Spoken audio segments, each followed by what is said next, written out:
Imagine the morning is cold, but you know later on in the day it'll be quite warm. You've come out of your battle camp, everything's been dismantled, the baggage train is behind you. Then we're starting to form up, but you are an elite warrior. I mean, you're really good as a samurai. You're not, you are scared, it's war, you're going to possibly die. So there is that little bit of a feeling inside of you, but you're leaning forward and your battle flag is slightly leaning forward.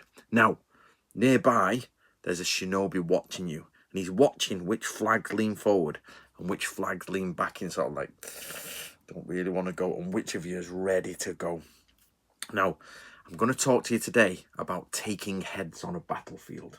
But before that, my name is Anthony Cummins, and I'm an author, and you can use this QR code or the link below for a buy me a coffee, if you don't mind, and you can get books like this. If you really, really want to help me, pre-order Zen and the Samurai Sword. Pre-order it, or get Book of Bushido on Audible. Spend an Audible credit. Right, let's go. Okay, I've been asked by Rami or Rami, I'm not quite sure, about now head taking. Now, what the problem is here is the samurai army is moving forward. The drums are beating. There's the signal for the drums you can hear is the advance. You can also hear the retreat. You don't want to hear that. Well, not really. The archers have been letting their arrows go. On your flanks either side probably are archers and musketeers, or arquebusiers, but I hate that word. And you can probably smell the smell of gunpowder in the air, possibly even the smell of campfires, fires that have been let off, or smoke screens. But bit by bit, the enemy are getting closer and closer, and the drumbeat is building up. And it's not you, unfortunately, unless you want it to be. But just to your left, you're positioned on the right wing. Just to your left, you can see the Ichiban Yari moving forward. He's just about to engage in fight. And he engages and he clashes. And you see his side assistant come in and kill his enemy. And they start together ripping his head off, taking his head off. Then that's it. All hell breaks loose. They start screaming and people start running at each other. Now, you were in a formation, possibly goose-winged, or you maybe have been in an arrow, or you might have been in a single line, but you've been moving forward. And now that formation is starting to break up, and you can see the cavalry are starting to move in thundering, and there's thundering moving around of the cavalry, and they're flanking. Ashigaru are trying to keep up with you, and they're trying not to shoot you, but shoot the enemy, but flank on round. And then, hopefully, or in this case, you've got a slight advantage in the hill and you're going downhill slightly, and the weight of your army is pushing behind. But you know, behind you, the second unit are keeping back, because if they come too close and you start retreating, you're all going to hit each other. You can hear the armor of your friends jangling. You're checking your sword, your spear is in hand, and you're going forward. Your first person is there to kill. Now, you're one of two people. You're either extremely good at combat, in which case you don't mind leaving the others behind, you start legging it, or you've got together in a group and said, right, us three, us five will create a kill team. You go around the back, you defend, and I will go straight on. The person around the back is the person who makes the kill. The person who attacks straight on is the person who makes the distraction, and the other person is the one who defends from anybody else getting in. You can only really do this once we get into a skirmishing fight. So the mist is slightly moving off the ground. The sun is slightly starting to pierce the clouds. You can hear the screams of horses, of men. You can hear people falling over. You can hear some war cries. But the battle's only really just started. Now, let's go with one of the single men. You're out there singlet and you're just killing. The person to your left has gone mental. They're just murdering everyone. And they're not stopping to take heads. They don't care. They're leaving them where they were. Somebody on this side is making a kill. And he's taking out a secret piece of cloth with his name on, and he's shoving it down the throat of the enemy, so that when he does take the head, or if you can claim the head, somebody comes to claim a false head, he'll say, hey, my name you'll find in their throat, or some sort of linen, or something he can prove is from him. Other people together in groups, you can see it now, the kill teams are working together to take their head. But you've seen it, that's it. You've seen the one you're going to kill. You go forward, he attacks you and he spears you in the chest. However, it glances off. You try to deflect it, but he's taken it back and he spears you again, and it goes down, but it's stopped by your Yaridome, which is the spear stopper, the bit of your armor that's in the curled up shape, and that moves to the side. But you grab his spear, move it to the side, and you move up. You drop your spear, you take out your short blade, and you stab him as hard as you can. I was in mid-flow. My stepdaughter rang and went, "Nobody's picked me up from school and we've left her there." Not my job, it was the mother-in-law, but so everybody's forgot. So I totally forgot where I was now, about 10 minutes later. But anyway, we're on a battlefield. Oh, spooky. And I clash with the enemy. The Yaradome's gonna move. I get my dagger out and I knife him under the armpit. And he starts going down and he drops to one side and I belt him right in the side of his chops. Even though he's armoured, a right good belt, and it just shifts him that way, knocks him a little bit unconscious. I turn him round, I jump on his back and I'm pulling over. Now hopefully some of my mates and my people on my team, because I've got my flag coming at the back, are going to protect me automatically. If you've got a kill team, they will protect you. If not, you're going to have to keep your eye out. But I grab this bit of his helmet, I pull it up and I straight through, check his throat out, and these are all from documents, by the way. Cutting round, this comes off. And what I do is I basically put him in my head bag. I've got like a granny shopping bag, which is your head bag. And I get up, I'm out of breath, my chest is hurting, but I'm going forward again. Pick up my spear, put my dagger away. Blood is everywhere now. I've noticed a bit of it's cut down here. Horse comes past me, knocks out the way. And everybody's starting to dissipate now. But the battle has turned, the tide is turning there on the retreat. So I grab on a few of my friends and like, oh, come on, we go together, and we can see we're in skirmish mode now, and I can see them, but there's a hedgerow or dip or something like that, and some people are defending themselves. So I go over and I've got my spear and I'm trying to jab my spear across the ditch hedgerow where they've got behind, or a bit of a palisade or whatever, some old barrels or something that has been left on the battlefield. And this is known as basically dog spears, or this is from memory, guys, from memory, but basically half spear, dog spears. Lots of it is in the Book of Samurai. Okay, so dog spears, half spears, and I'm there, I'm fighting in. And what happens next is we win, and we push over and we take a couple more heads. I put it in the head bag, but now the problem is that the heads are getting too heavy. So what I've got to do is go back and record. But some people on their first head have already run back to camp, and this is why the battle is starting to break up. So I thought 2 heads is enough. I didn't want to go back. I go back. Now I get back to battle camp, and there's people clocking them in. There's people writing down how long ago did this happen? Where did this happen? What did you do? And they start recording the heads in what's called the Book of Heads. Now, I've been asked a question by Rami, and it's a great question, is, are any of these books of heads still available? Now, the simple fact is it would take a lot of research, and as you guys know, I'm building a house, I'm writing a book, I'm running a YouTube channel, and normally if I had all my time back with me, I'd be on this and try and find copies for us, but I just haven't had time. I'm sorry. I got this question weeks ago, so I just got to do this video, but it's one of those jobs for the future. So Kubicho, the Book of Heads, and this is probably Japanese paper wrote this way, and people are right. 1, Anthony took such and such a person's head. Andrew Throburn took this person's head, etc., etc., that type of thing. And we'd be like, oh, right, okay. And you might get, like, I do connections with schools like Taisharu, and you might be like, whether they recorded the school name or not, I don't know. I doubt it, but they definitely record your name, your clan name and everything, and the position. Now, I've got back, and they're starting to, the head takers are starting to come back, but the battle's still going on. The initial clash is not going on anymore, because now we've broken up and people are starting to come back. Now, people come back because they want to be first. Samurai love first.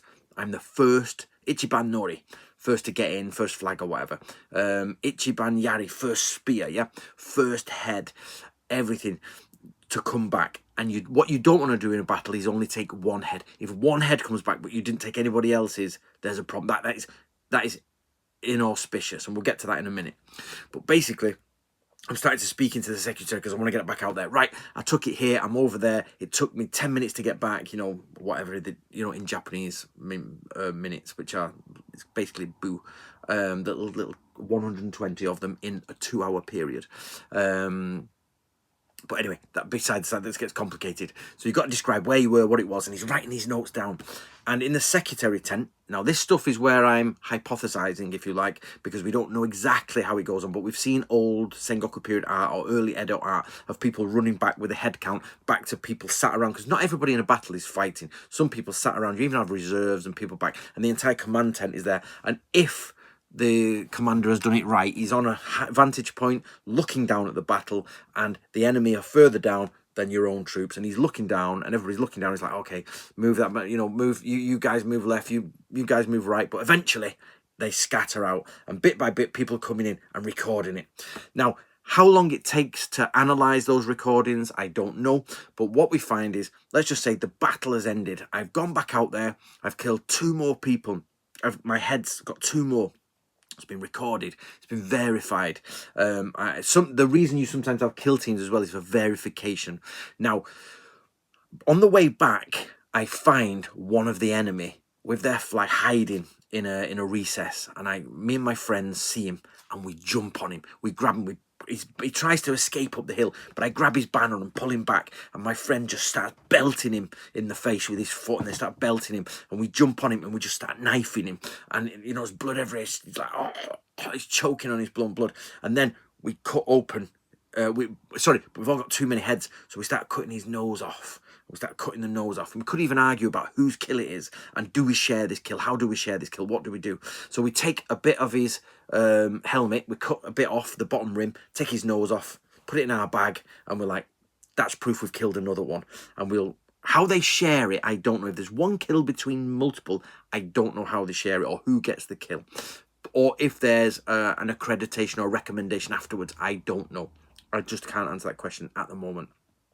But we get back, and already we start to see the head viewing ceremony. The secretaries, the Yuhitsu, are collecting the data. They're collecting everything. Oh, who was there? He was there 5 minutes after the battle, and he killed someone.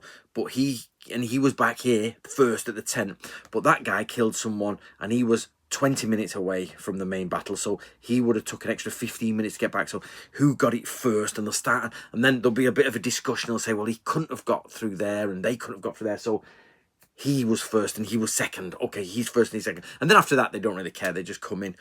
Now, what they start doing then is now, this is where it gets complicated for me to understand, because it's a battlefield. Now, remember, not all battlefields are hundreds of thousands of people, 10,000. It might be hundreds of people.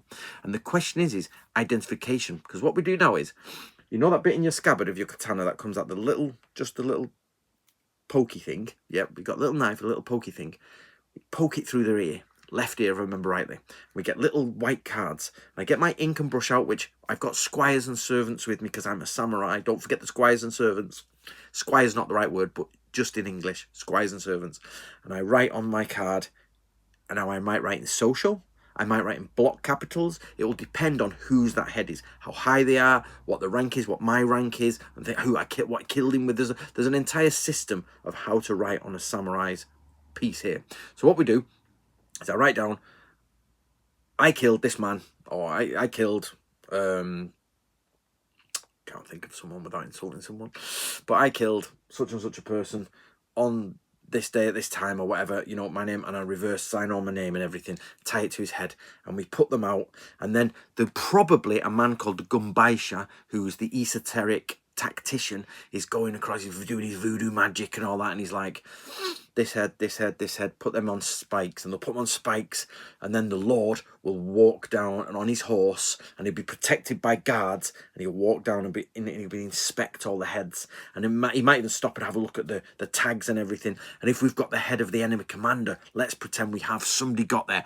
One of the greatest warriors on our side got to the enemy commander, and we infiltrated straight in, and we took it, and his head is there, his helmet's there, it's all gorgeous and gold, his stuff's there, people are picking up swords from the battlefield, they're grabbing all the extra bits. The rest of the samurai enemy army has run away, they've routed, and they're picking up what they can and running away with it, and we are picking the rest off the battlefield.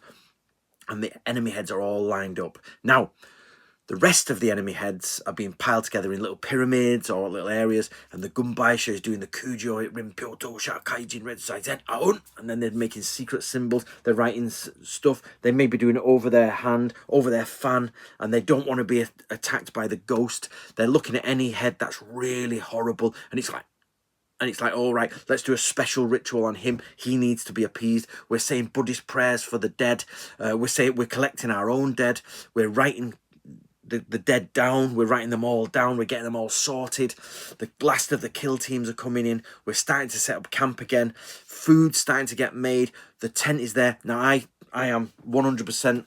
I resurrected this school, Natoryu. Now, Natoryu, the members of Natoryu are in the command tent. So some of them are basically tacticians, and they say, oh, you know, doing this, do that, we move here, let's check that. We're going to check for an attack now, because whenever you've been defeated, we know the old term, tighten your head strap, you might be attacked. But in another tent, the medical tent, the Natori students are doing their famous sword wound medicine. They're pulling out arrows and everything. There's people with blood, fingers missing. People are starting to get bandaged up. People on stretchers, if you like, laying about. People are ill. People who've got the flu. People who, you know, I'm talking proper flu, you can't move. Diarrhea, dysentery, and all that, and everything's starting to come in and be collected. We're stealing from the enemy, taking any gold reserves, taking any food. There is a big section that we can't carry. It's too much. So like Sun Tzu says in The Art of War, we set fire to it. We can't use it. No one else is using it. We burn it. We get rid of it. Now, we know this is not the last battle. We've got to go ahead. We've got to go further. So we've got to dig all them holes for the heads, bury them properly, put the rights on them, but also we've got to get the right direction. So we use the Gunbaisha. He checks the day, he checks the time, he checks the direction. He says, okay, 5 or 6 back this way. Is the area in a flow of energy this way or a flow of energy that way? Let's bury the heads there, and we bury the heads and we put it over. Has anybody in archaeology ever found a section of buried heads? I don't know. Don't know. This is all from documentation. This is not archaeologically proven. This is from documentation, and we know documentation can be wrong, but this is what it says. We break camp and we move on.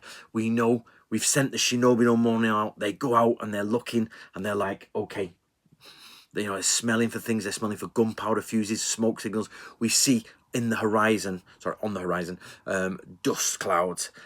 The day is heated up. We can see the dust clouds. According to Sun Tzu, if the dust clouds are wide and long, we know foot troops are going over there. There's high spurts of it. We know there's chariots or wagons over there, etc., etc. So we head that way. But first of all, Shinobi no Mono. And we need to find out where we're camping, where are the enemy camping, what's their situation. It's stage 2. Let's go. We've got some of the people who've surrendered, and we are now distributing them among our own men so that if they do turn on us, they haven't got any tactical advantage. They get killed within the teams. And that is what a samurai battle and headhunting particularly, and the Book of Heads and kill teams would be about. Okay, guys, my name is Anthony Cummins. If you really want to support me, Book of Ninja, Book of Bushido, Art of War, do get them. But above all is Zen and the Samurai Sword. Pre-order or get it now if it's out. And I'll leave the little logo at the end. You can buy me a coffee, and that comes through to my account. So thank you so much, everyone, and thank you very much, and I hope you enjoyed the video. Looking forward to your comment below.